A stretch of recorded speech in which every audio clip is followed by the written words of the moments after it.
All right, so I'm pretty sure we're live right now. Let me just check real quick. My internet is very slow, so gotta love live broadcasts. There we are. Hello, everybody. My name is Brian Caples. I am the marketing coordinator at Positive Grid. I am being joined today by our good pal, Eric. Let me bring Eric on. So for the past couple of months, we've been doing these live streams, and we've been bringing on famous musicians who have been using Spark.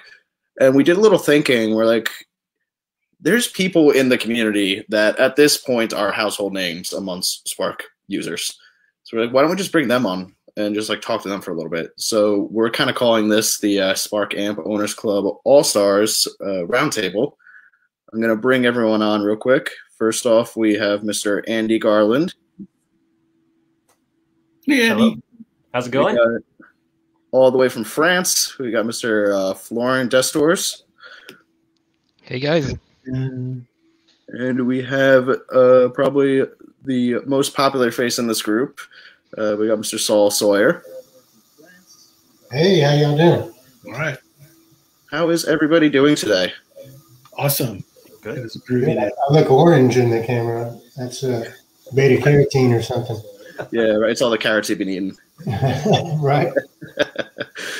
So, yeah, I just want to dive right into this. I prepared a bunch of questions for you guys. I just want to pick your brains a little bit because first and foremost, like all of us at Positive Grid, not even just me and Eric, not even just the U.S. team, but the whole international Positive Grid team loves the fact that there's this giant community based around Spark. Like, we think it is so cool that this is happening, and we really appreciate guys like you. And there's so many more than people out there, like not that obviously aren't on the stream right now, but they're doing stuff similar to you where they're taking this amp and like going beyond just playing it. You know, they are making websites, they're making YouTube videos, they're making Facebook groups, they're doing all this other stuff that, like, you know, we didn't say, hey, once you buy this amp, go do all this stuff. They're doing it amongst themselves, and they're having a great time doing it. So we just want to highlight you guys, you know? So right off the bat, the big question is something we're seeing a lot is that people are saying, oh, I haven't played guitar in 5 years. I haven't played guitar in 10 years, 15 years, 20 years. Then I bought this amp, and now I'm playing more than ever. Are there any specific aspects of Spark that have kind of inspired you guys, and do you find yourselves playing more as well? Let's go around the circle for this one. Let's start off with Andy, and then we'll go Saul, Florent. Cool. Yeah. For me, absolutely. It was one of those things where I wanted to start playing electric guitar a little bit more. I probably, before I got my Spark, I probably played once every 3 months. Maybe I'd pick it up, dust off the amp and plug it in and all that good stuff. I play my acoustic more often, a couple times a week sort of a thing, but I was really looking forward to kind of getting back into electric. And then I ordered my Spark, got it a couple months later, and I was playing daily, hours a day, once that point hit. And really for me, it was the feature richness, right? It does so much. There's the tone cloud, there's, you know, playing along with backing tracks. I mean, it's all in one neat little package. And I'm a tech guy, so like I was drawn to the tech aspect of it as well. Like the interface is clean and nice, and it's fun to use. So like really, it just hit all the notes for me, pun intended. And it really sparked my interest. Oh, there I go again. There you go. Should do you a copywriting job. Yeah, but yeah, that's me. That's how it worked out for me. Cool. Let's see. Let's go Saul now. So for me, I first heard of Spark by a friend private messaging me when you guys had the first, probably like the commercial type YouTube video. And this was a friend that I met playing Rocksmith. I kind of met a circle of friends in a Rocksmith group, and we started talking about it. And so I ordered, I want to say it was the second day that you guys went live. And so getting it was a few months wait. And, getting it out of the box, you know, obviously super excited about this thing because there was just all this hype, you know. And so I've played since I was a kid, and I've had times when I haven't played for a while.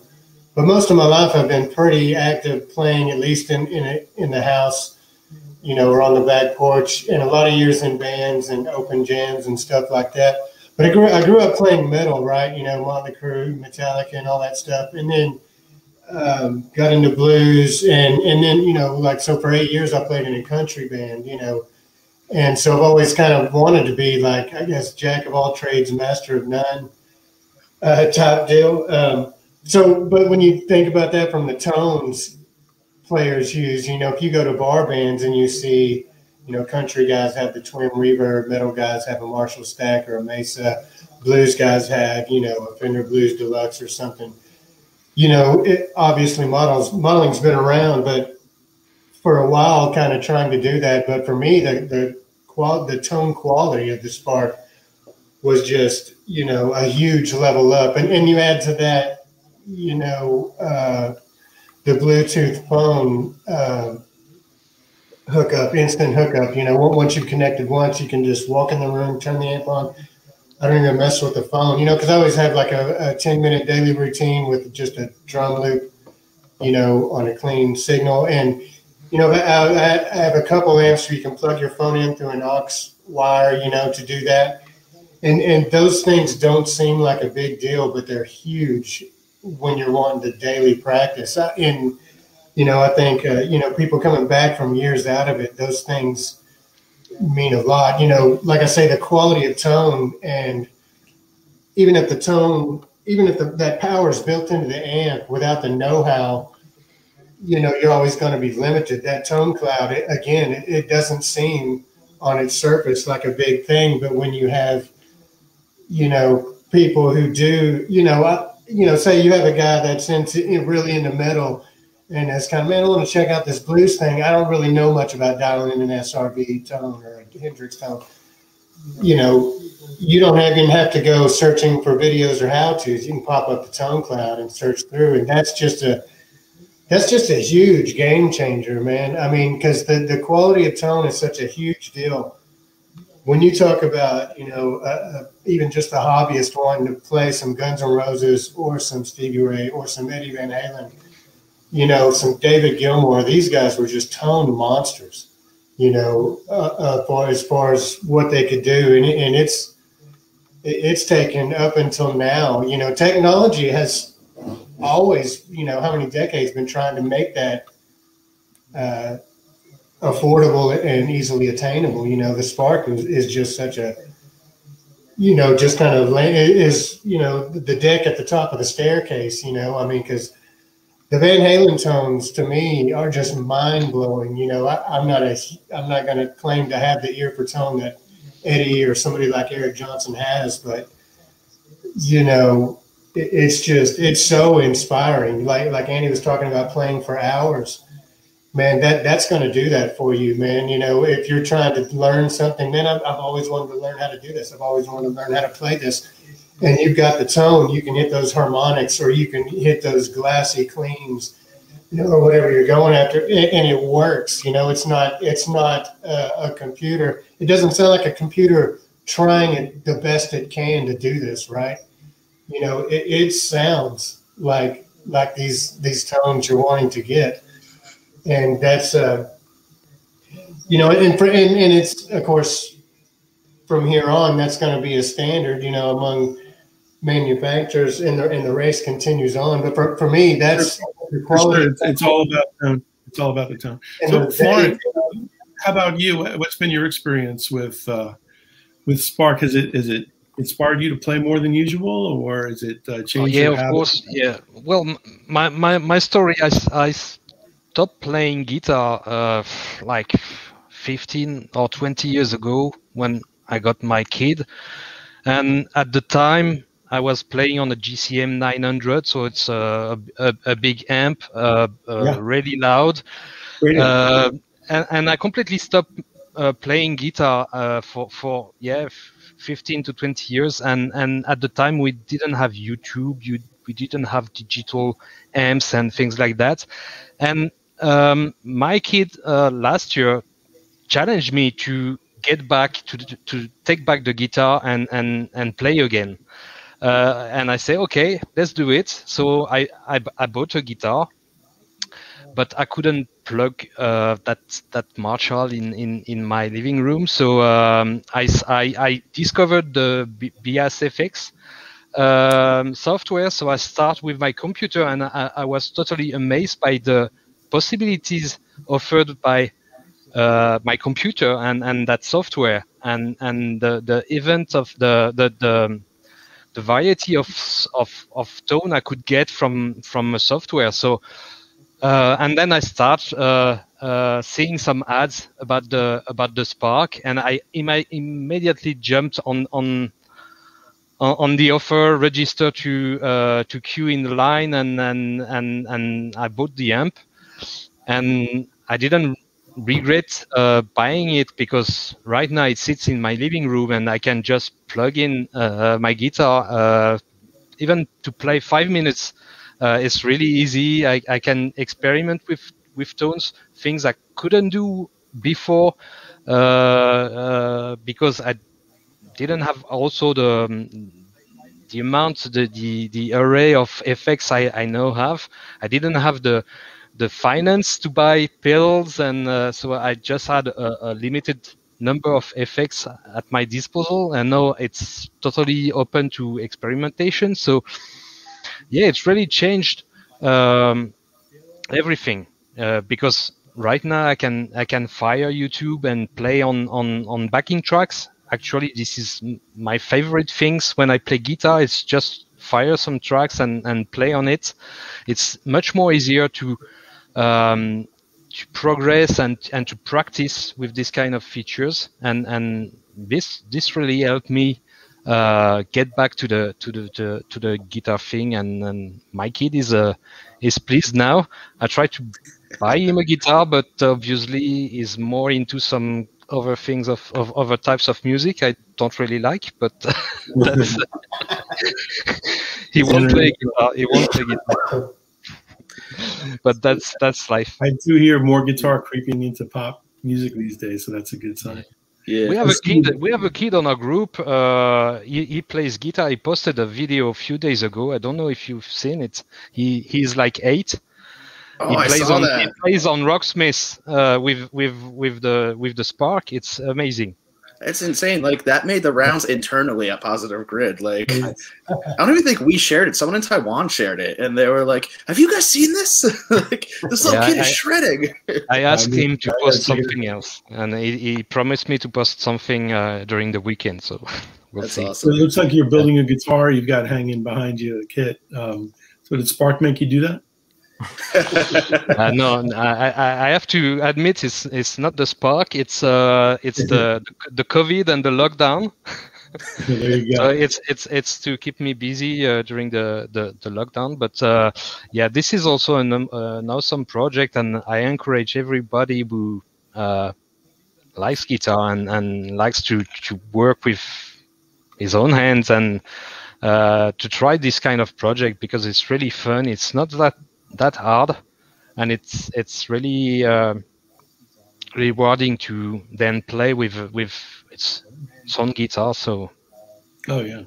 I just take a lot of pride in playing something you've built. That's Absolutely very cool.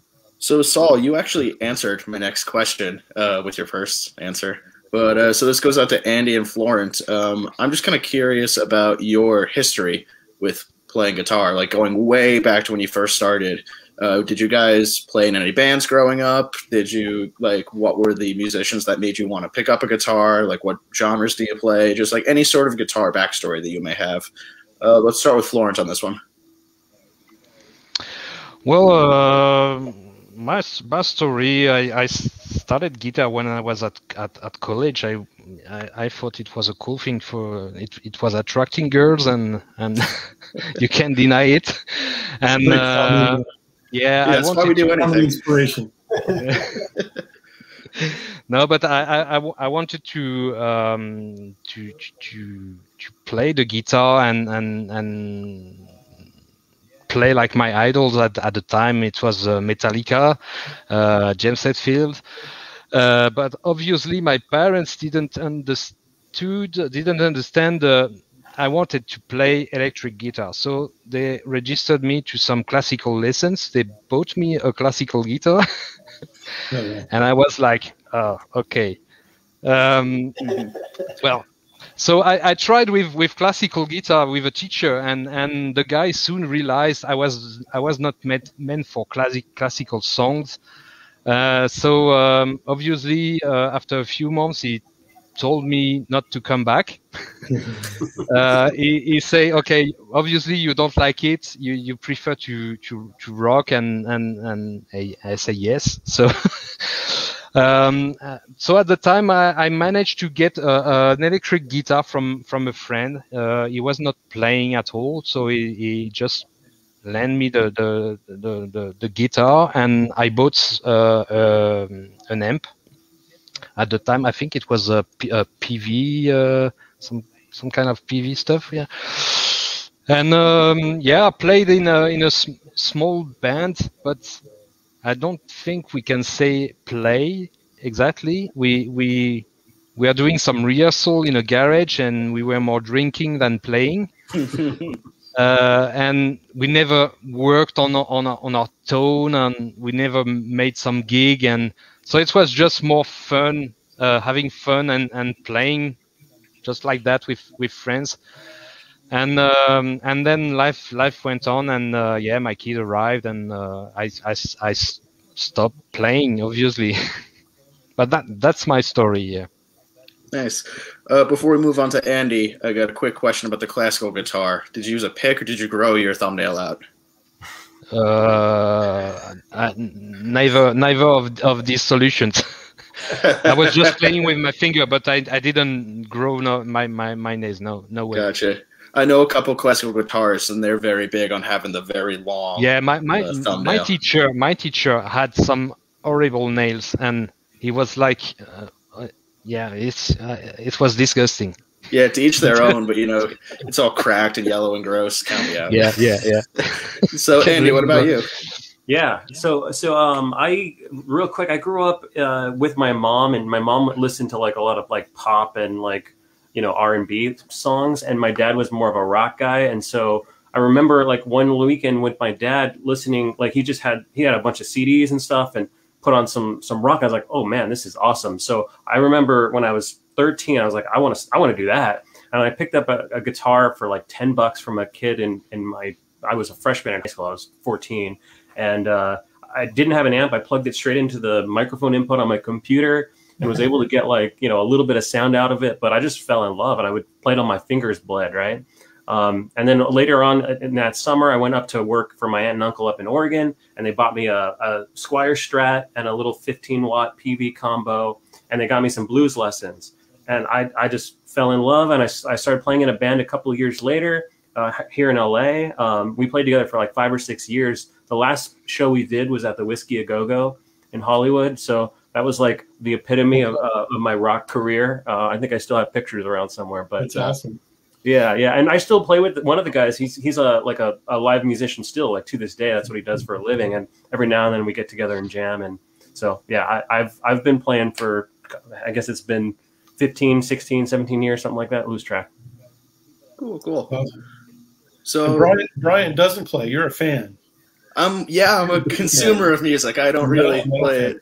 I mean, if the wall behind me is any indication, I'm more of a music consumer than a player. But I'm getting there. For consumers, we wouldn't have an industry. Yeah, right. yeah, that's awesome. I bet when I was 11, I heard Iron Man on the radio, and that did it for me. So like Sabbath was my Beatles. They were like my inspiration to learn guitar. Nice. I've never stopped playing.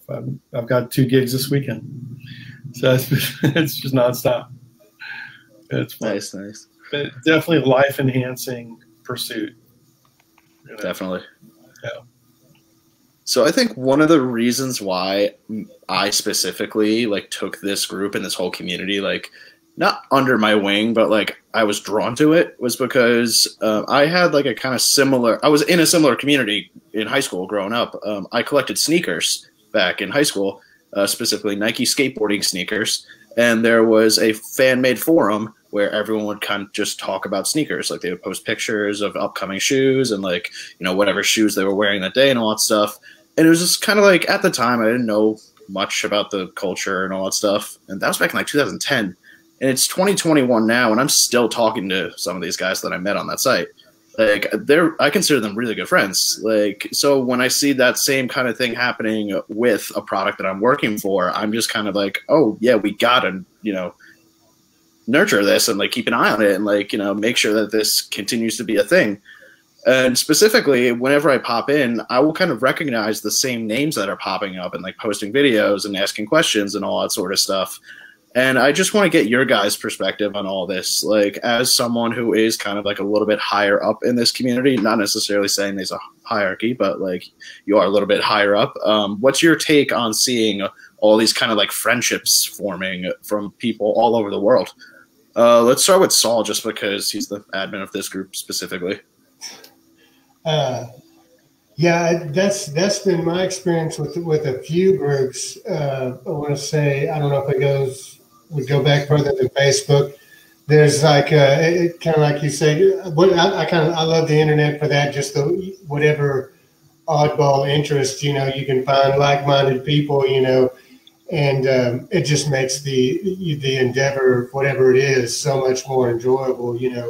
I've met so many people in the Spark group, Ron and Eric, you guys, and Andy. And this is my first time being on a call with Florent, but we've commented back and forth a few times before. But like we've been doing a Zoom thing every Friday in the owners group, and it's just we've been following like a Steve Stein course, but it's pretty loose, and it's mainly just let's just get together on a Friday night and talk about music and guitars, and it's really cool because it's just people are from different locations and there's been a camaraderie built. That's where I've spent a lot of time with Andy on there now, and and before this I've got a group of friends that I know from a Rocksmith group that we've had a group messenger in Facebook Messenger for just a chat box open for probably 7-8 years now, and there's like 20 of us in there. And yeah, so the same thing, you meet people and then it doesn't seem like, you're just kind of going with the flow. And it's weird to think of if you're old enough to remember the 80s and 90s and early 2000s, even in the beginning of the internet, but nowadays when you can live video and you really get to know each other's interests and personalities and just shoot the breeze and crack jokes back and forth. It's always cool when somebody's from another part of the world and they talk about growing up and it's, oh dude, I love that band too. Oh, I saw them in Norway over here, dude. I saw them in Dallas. And it's really cool how really common people are, despite even drastic differences in maybe, the lifestyle where they live or, their cultural differences or whatever. I think music is huge on that. It's just like a universal language, it's really cool. At some point in your life, you'll hear a song that's in a completely foreign language to you. And you turn it up and you really, really wish you knew how to speak that language right now. Absolutely.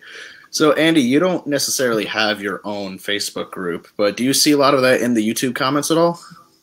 It's funny. I've noticed a few of the same kinds of, the same people showing up, making similar comments. And sometimes I see them in like the Owners Club. Sometimes I'll see them in the Spark Amp Lovers Club, but sometimes they're completely independent of Facebook. And so, yeah, it's kind of wild to see a little community build around this thing that, I think I'm up to 4,100 subscribers or something like that for the channel, which I honestly never expected that to happen. But it's really cool to see like just a community of people gather around something they're passionate about. That's huge. That's bigger than the groups. Yeah. So, Florent, before I get to you, we do have a question in the comments. We got Gord Johnson. Hey, Gord. What is the purpose and desired outcome of this live forum today? So I guess the purpose is just want to have you guys get to know the people who are running the groups and running the pages and running these YouTube channels that kind of are the pillars of the Spark community a little bit better. You know, this is kind of your chance to just ask them questions, maybe just get to know them a little more as people rather than just like people who run these groups.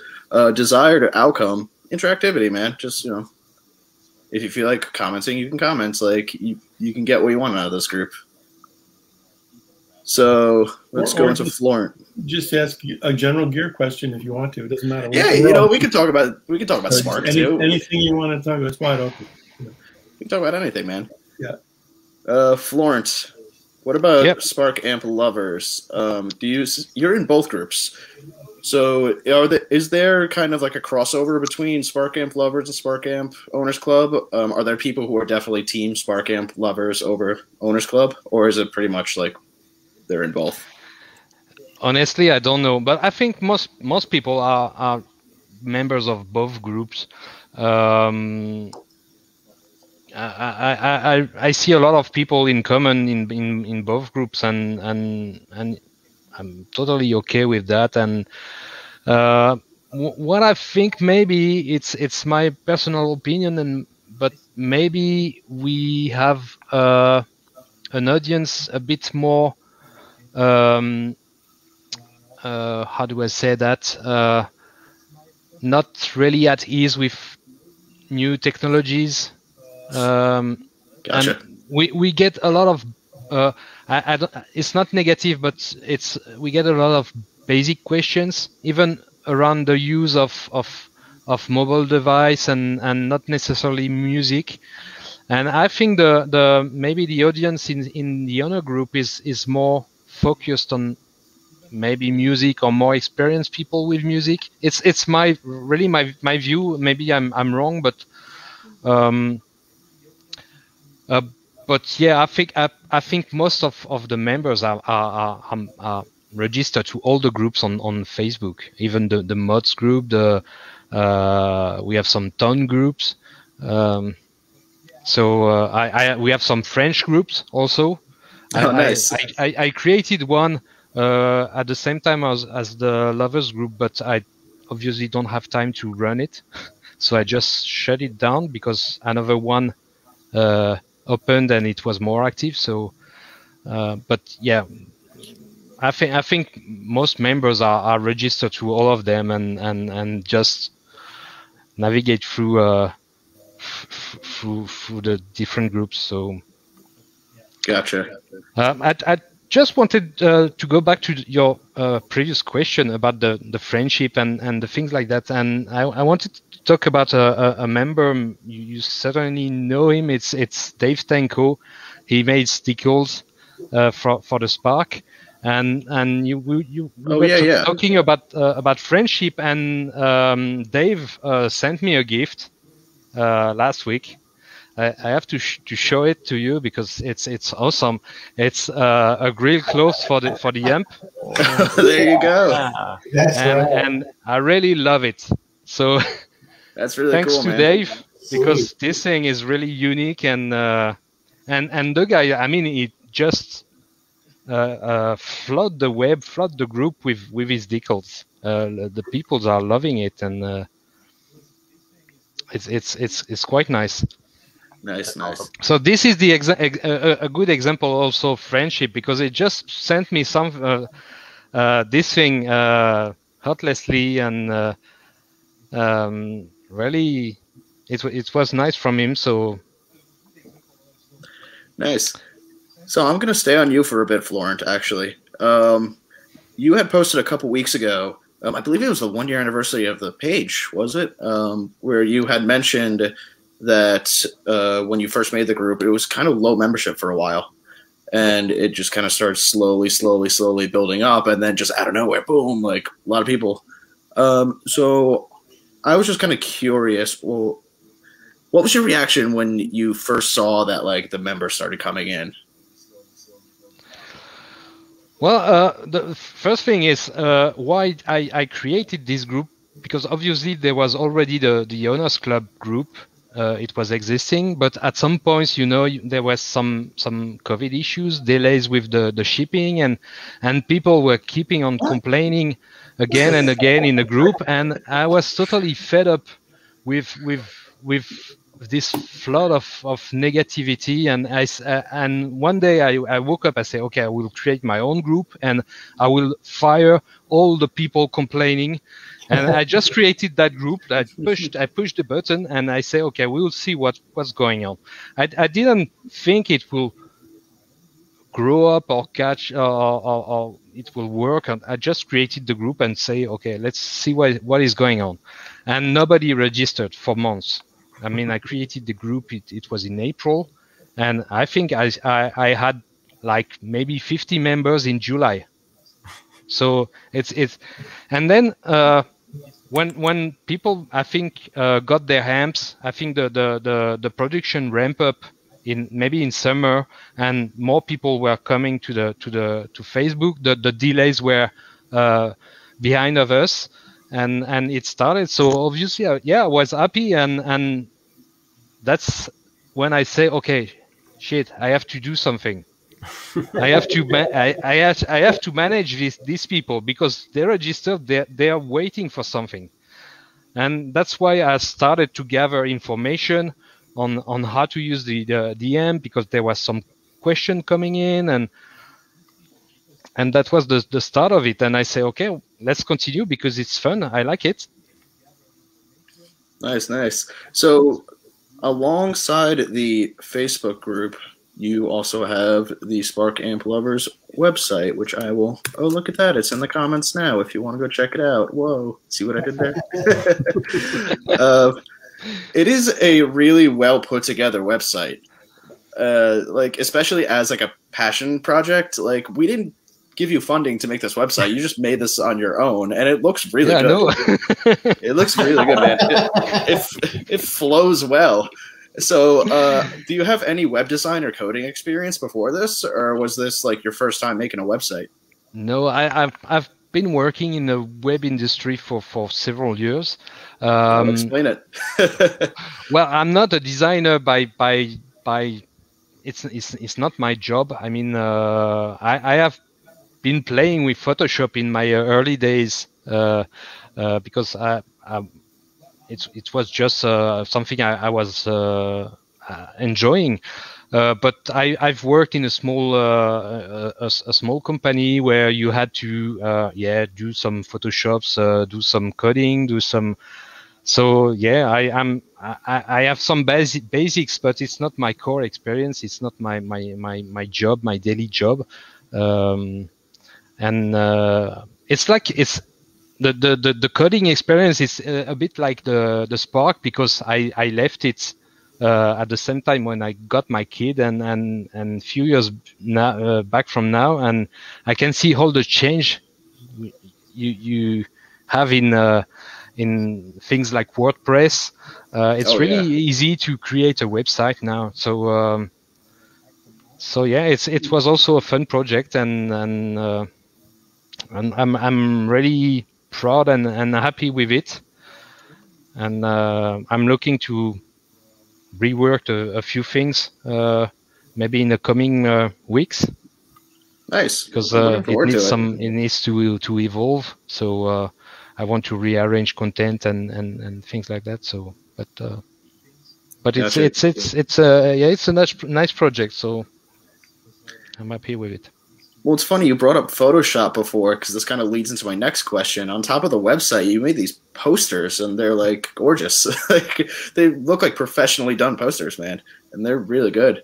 I'll never forget when I first saw them before I was like properly introduced to you, and I wasn't exactly sure of the hierarchy of the groups and all that stuff. I just thought like, you know, someone just made posters, so I like shared them with the whole office, and like even the CEO of the company was like, "Well, these are really good. Like, these are really good posters."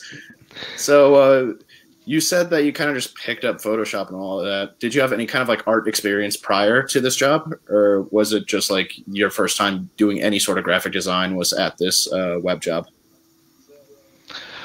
Well, no, I've been playing with Photoshop a lot. I mean, 15 years ago, I I wanted to design my own website at the time, but I didn't have content to put in it. So every time I was refining my design, but I didn't have any content. So now I have the content. Gotcha. I put back my skill, but I was more fond of tweaking photographies, changing, touching the photos and things like that. And that's how I learned about Photoshop features and things like that. And yeah, I'm also enjoying tweaking pictures and making some cool design and. Nice. It's cool to hear that Spark is making people go back into like all forms of art, not necessarily just music. That was we didn't expect that to happen. Sometimes I tell myself, okay, stop playing with Photoshop. Try practicing your guitar skills, and because obviously I spend more time coding and designing than playing guitars. Right. So I got one last question for you here. Oh, do you want to go, Eric? Well, I know. Go ahead. You first. So my last question for you, you do the weekly Did You Know It posts, and these have been going on for a while before you actually reached out to me and was like, hey, I'm running out of stuff to talk about. I did a backlog. This has been going on for over a year at this point.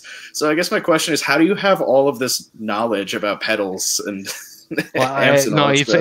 It's not 1 year. It's just a few months, a couple of months. Gotcha. But yeah, I think I've done maybe 20 posts or 25 posts.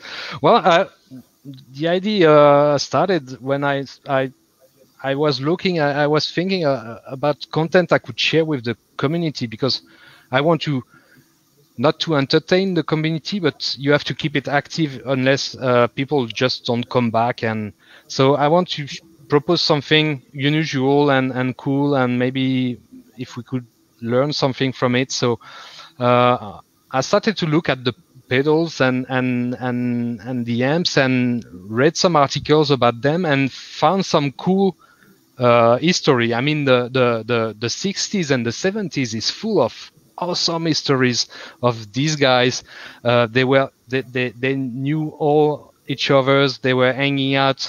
So it's plenty of small stories, and the idea is to find that sweet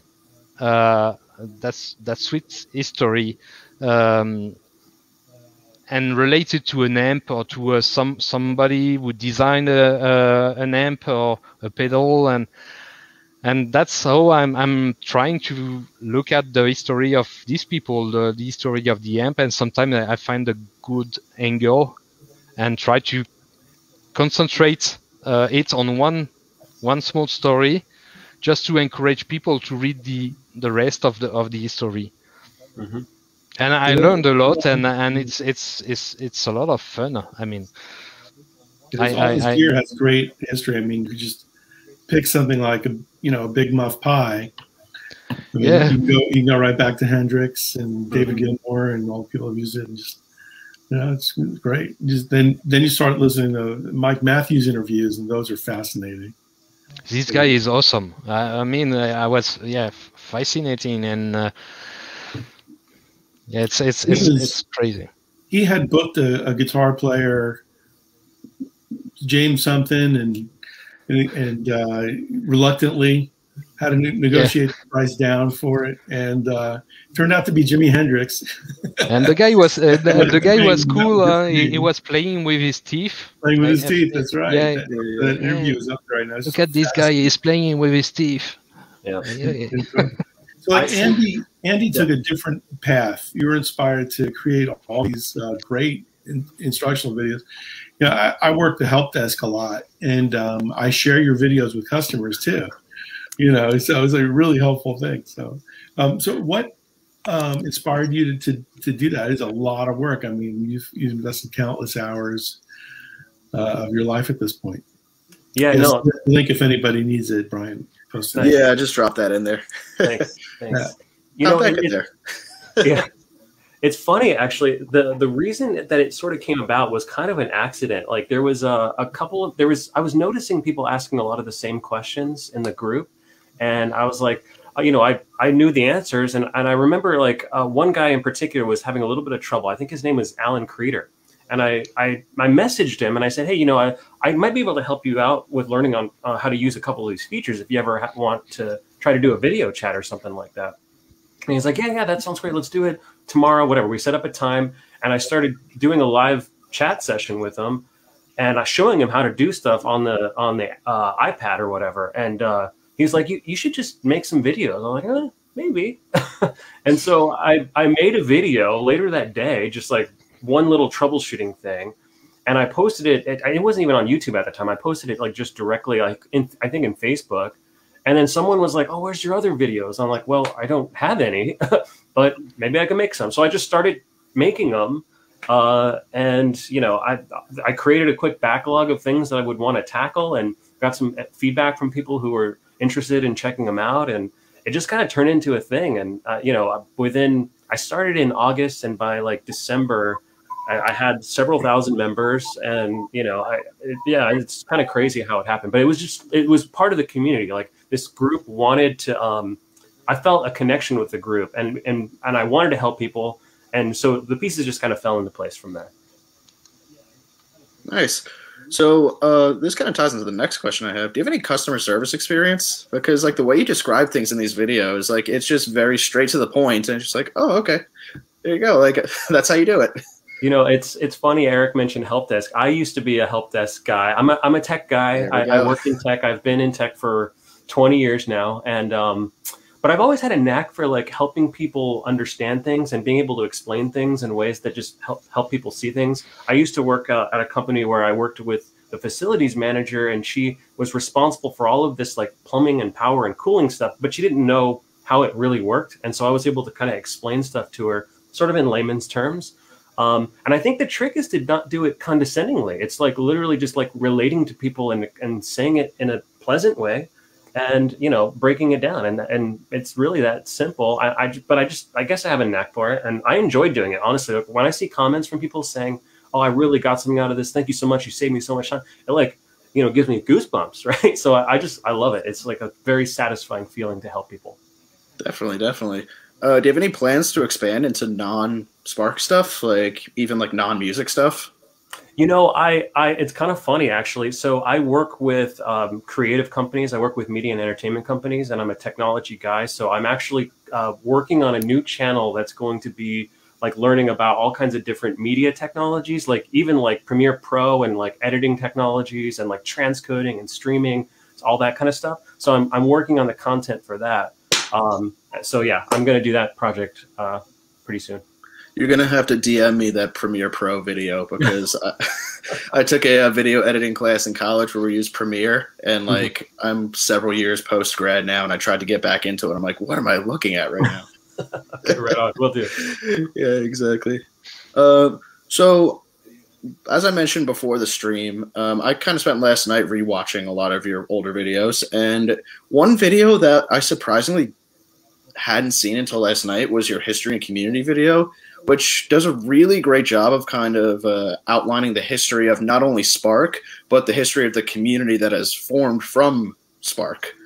What made you want to make this video? Good question. So it kind of came up. Actually, Florent and I had exchanged a number of communications, and when he first started working on Spark Amp Lovers, I committed to him that I would help him with it, and I've done a terrible job, by the way. Sorry, Florent. I've really helped you very little. But I remember thinking at the time, and I had a number of conversations with Saul as well, and I remember just sort of seeing like a bigger picture community right around this, like to your guys' point of having this live stream here. But I remember just seeing like a bunch of little disparate pieces all over the place between the different Facebook groups. There's like, I think there's like 12 or 15 Facebook groups last I checked. Right, like Florent said, he listed a few of them, but there's a ton. And then there's like a Reddit thing, So I just thought like, oh, maybe someone would be interested in just seeing like the backdrop of what this community is. And I probably have to update it at this point, right now that it's growing even that much more and faster. But yeah, it was just like kind of cool to see like all these little dots all out there and kind of just connect them for people. It's funny you say that because I think you uploaded that video in like February, like it wasn't too long ago. And like in the screenshot of the Spark Amp Owners Club, you can see 13,000 members in it, and now we're at 16. And in the in however many months it's been, there's already been 3,000 new members in the group, which is crazy. Yeah. So, do you have any plans to collaborate with any other of the Spark YouTubers?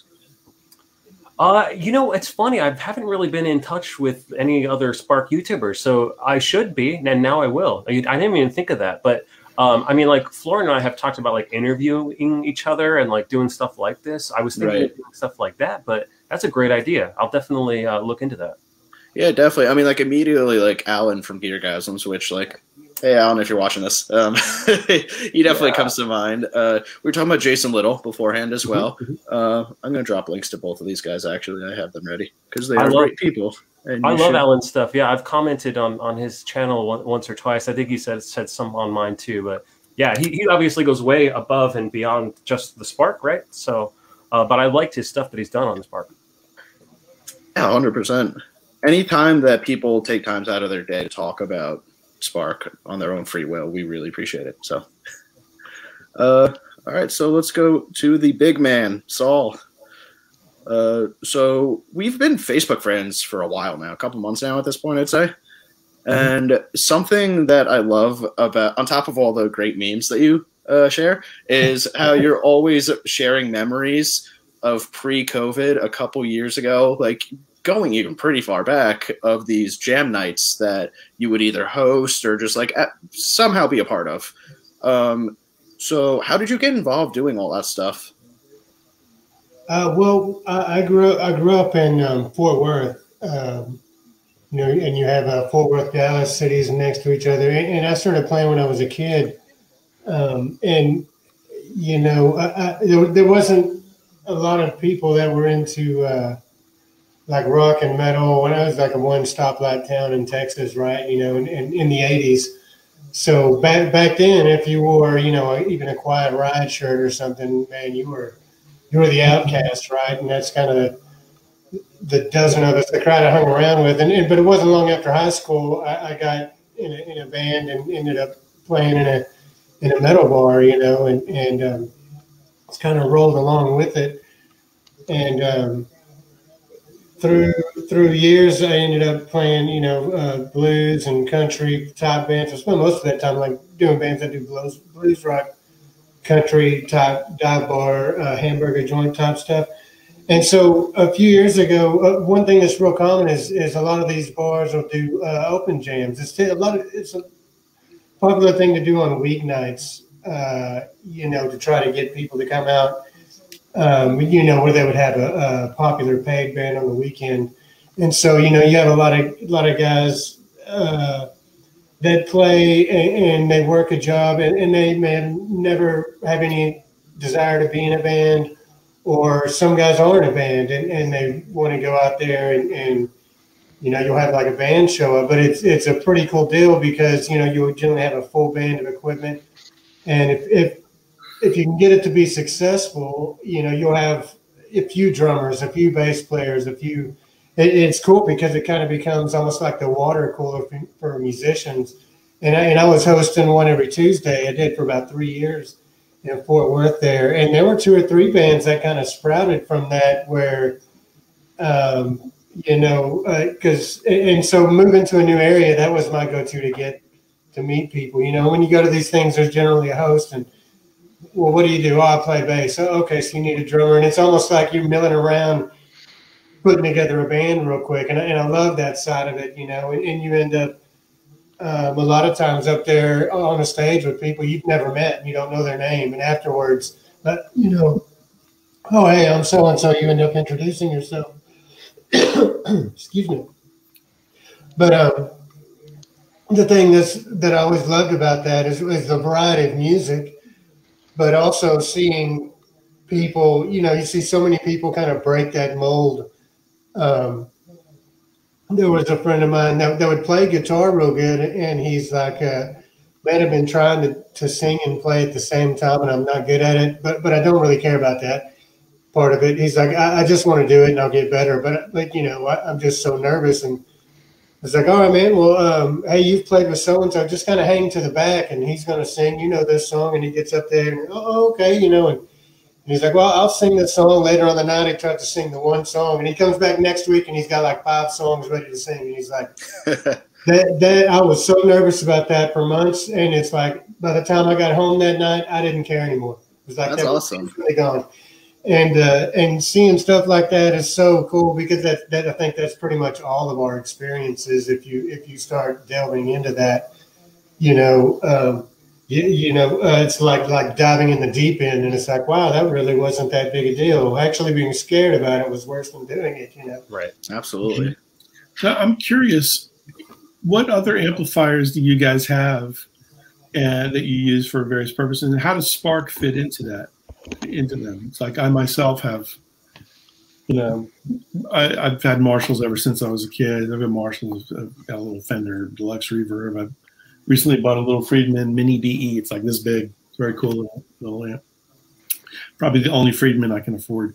So, we're pretty amp agnostic at Positive Grid, because we amp match, and tone match everything out there. So we love amps. So what do you guys have? What do you use, and how do you use Spark with them? Let's see. Go with Andy first. I have had a Carvin.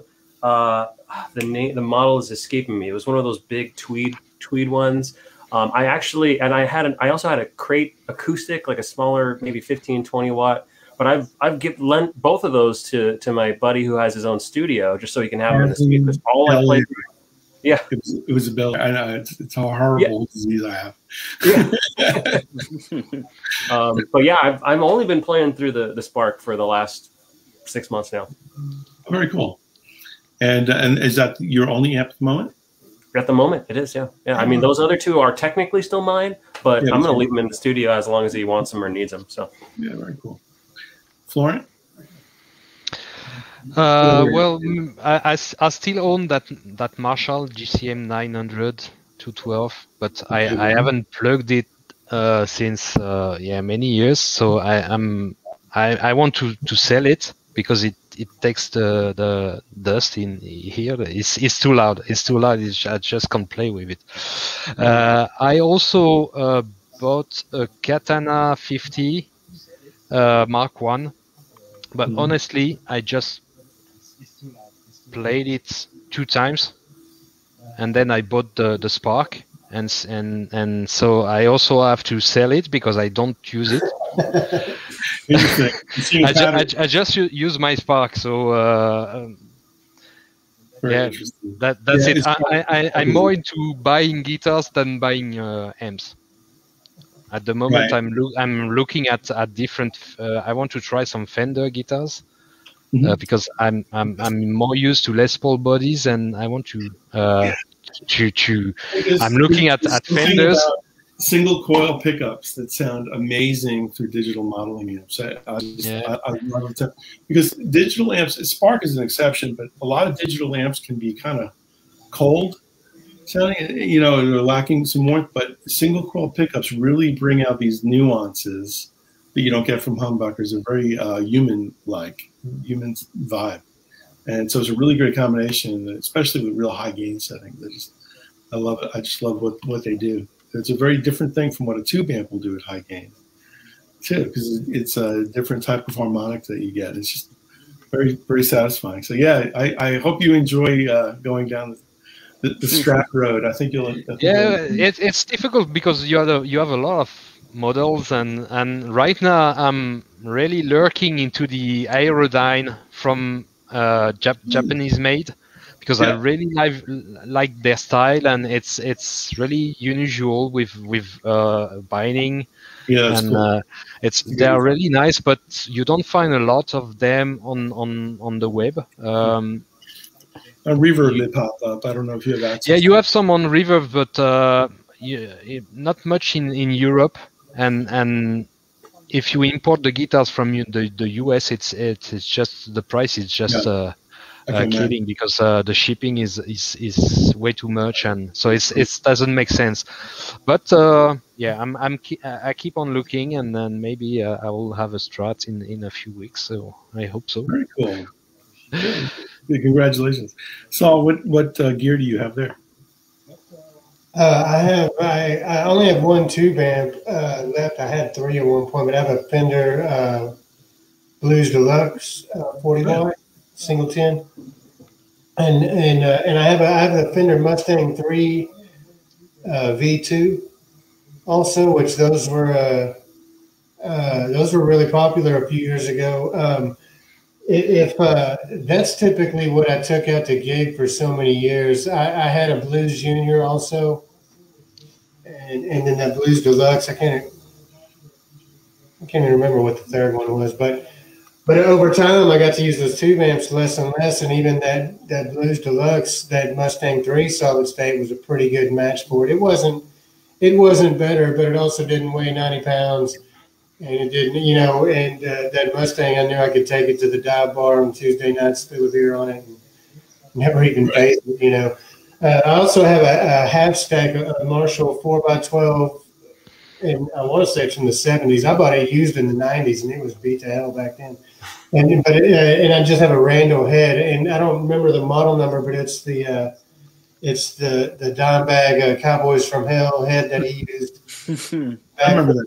When I was about 22 and I was in a band, the first band I got in that played gigs, we were called a Knuckle Group, and we played at the Tattoo Bar, which was owned by Dom and his girlfriend Rita at the time. Yeah, and they had a fundraiser where they had 15 bands play an all-day thing, and then Pantera at the end, and so you had to use their equipment. And Dom had a full stack Randall with this same head on it. And I just remember, and it was just walk in and plug your guitar in. And I was just this little scrawny 22-year-old kid, and I just couldn't believe it, man. I felt like I had just won the Powerball or something, and this stack is just, I'm like looking at this cliff, and that blew me away. And I knew a pawn shop had that exact thing down the road, and they had wanted $400 for it. And I went down there that week, and I'm like, man, I'm just going to go in there and see what's what with this amp. And I went in there, and they were having like a clearance sale, and they wanted $75 for it. And it was like, here's $100 bill, take it. That is amazing. Doesn't that amp have like a sub out or something? There was something really. It does. It does, and I don't think I've ever used it. It's 150 watts too, solid state, which is a lot for a solid state, and it doesn't really do. It gets a good clean tone. It doesn't have a lot of flavor to it, so you kind of have to have some pedals. It's a 90s, early 90s solid state head. But for me, I'm like, man, that's something I'll just kind of like what Florent was saying about the Marshall. I haven't plugged it in years, but I'll never get rid of it. It's just like the world's biggest paperweight over here or something. But I'm like, man, that's the best $75 I ever spent, even though I never use it. Yeah, it's incredible. That's a good amp. Yeah, I've got what I consider a part-time job. I play with an AC/DC tribute band. We have a gig tonight, so I'll be playing a JCM 2000 half stack. But we actually keep Spark backstage as a warm-up amp. So it's perfect for that, and all my friends, you can bring that, right? So I like it. Yeah. That's great. Yeah, very cool. I was just curious what everybody uses besides Spark, Yeah. So real quick, we got Bill Benson in the comments. Cheers from Canada. Hey, Bill. Cheers. Eric and I have a coworker from Ontario, so maybe you know each other.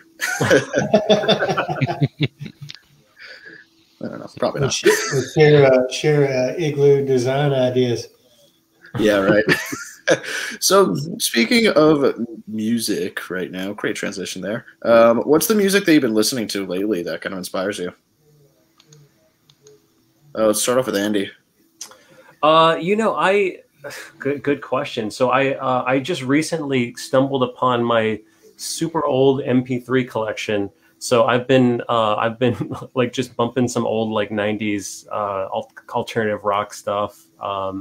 even though, you know, you can still get that on, like, out here it's K-Rock, but that was when I kind of fell in love with music, really, and when I started playing. So like all of my roots are in 90s rock, so I'm going back to that well quite a bit these days. Nice. Florent, what about you? Well, it's a bit like Andy. I mean, we are stuck in the 90s. No, but yeah, for me, I listen a lot of Metallica because it's I'm not the number one fan, but maybe the second one. So I really dig this group and all the bands, the metal bands that were in the 80s and the 90s, and also maybe after, but it's not the same thing, at least for Metallica. I don't really like what they've done lately, and but it's a different topic. But also sometimes I just I have a subscription to Spotify, and I'm just hitting the random the shuffle button, and they feed me with their playlist, and sometimes I don't even know what I'm listening to, but I like it. I have really bad memory, so I can't remember the band name, the song name. I just hit the save button or the fav button, and then I comes back to it when I feel like to. But yeah, I have a playlist full of things I like, but I am just unable to tell the band's name. It's Right. it's I visited Paris years ago, and I bought a CD. They have like the biggest Virgin record store I've ever seen there. It's enormous. in Paris, yeah. In Paris, yeah. And I went there and I bought a CD by a French band called French Funk Federation, FFF. FFF, yeah, Yeah, they're good. it's amazing. It's kind of like Parliament, but crazier, if you can imagine that, because Parliament's off the chain, but it's their version of Parliament. So it's I highly recommend it. It has been a long time. I haven't heard of them. Huh? Yeah, check them out. It was a long time since I was there. And yeah, I think I produced this CD that had a French artist on it. It was a compilation CD, and so we met with them over there. And it's when you have somebody there take you around to all the places, it's so much fun. It's better than being a tourist. So I went to Moulin Rouge and all the great places, the Louvre. Yeah, fantastic. So Florent, I gotta ask, do you listen to Gojira at all? They're a French metal band. Yeah. I love this band. It's they have a unique style and quite a different vision of. Well, it brings a bit of freshness in the landscape, and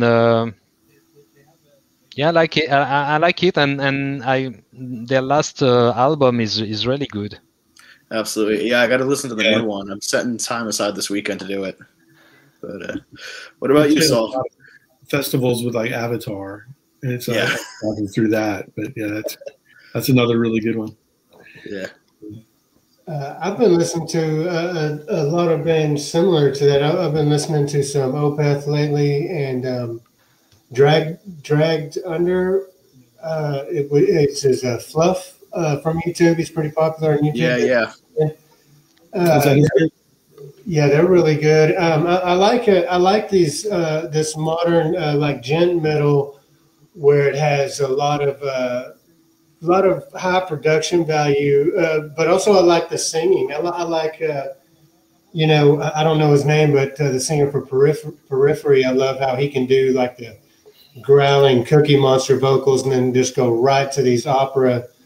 Absolutely. Just nail both contrasts. I mean, it seemed like for a long time, like I've always loved metal and extreme metal, but for so long it was just the screaming and grunting became the sole thing, and it's I love that. It seemed like years ago, I want to say maybe System of a Down was probably a band real popular, kind of turning that around, with a lot of musicianship and just a lot of singing skill, and I love that. And also they're really good at mixing genres Periphery because they're like, you know, we're going to be a super heavy band, but we're going to have stuff that this boy band does over here. We're going to make a song that, you know, these jazz guys are over here, and I love that that a lot of these bands in that kind of realm nowadays are really trying to do.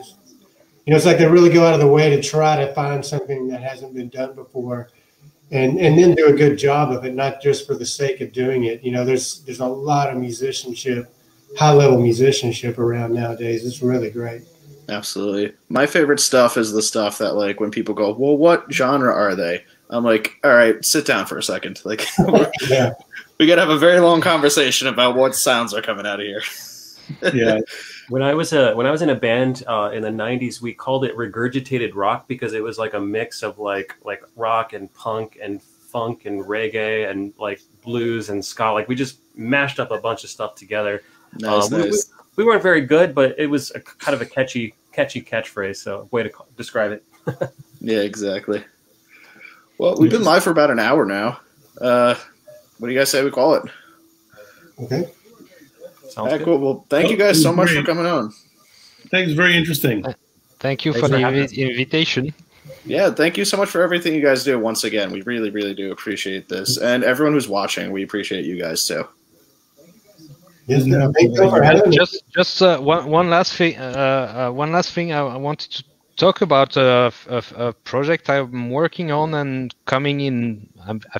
I hope in a few days. It's a cover project. I've already talked about it in the group. It's called the Spark Session. So what we want to do is to bring back the community on a project, a cover project, and it will be around an AC/DC tune. So we called it the Spark in Black. So it will be a Back in Black cover, and I'm in the process of setting up a website for this thing.